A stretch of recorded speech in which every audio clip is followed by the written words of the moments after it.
Güneş nurun saçana, bahar güller açana, sayrak kuşlar uçana, gülüm gözledim seni. Sayrak kuşlar uçana, gülüm gözledim seni. Baktım belin dağlara, tercemenli bağlara, gelelim bana kara, deyip gözledim seni. Gel canım karamana, deyip gözledim seni.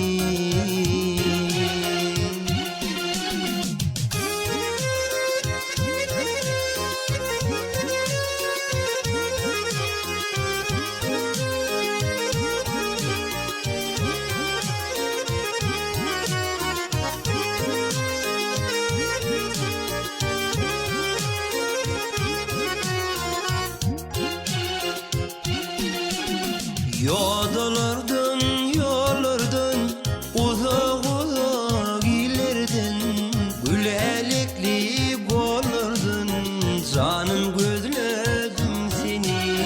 Gül elekli gollardan, gülüm gözledim seni.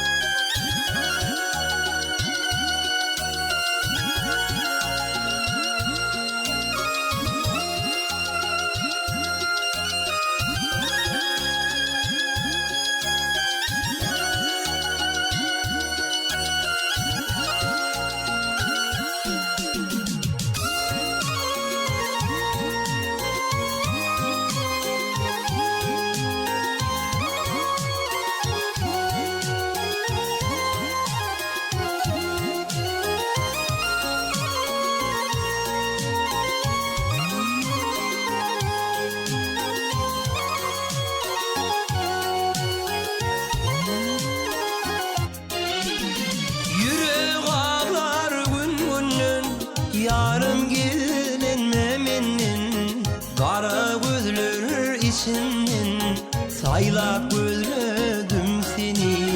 Kara gözler içinden, ölüm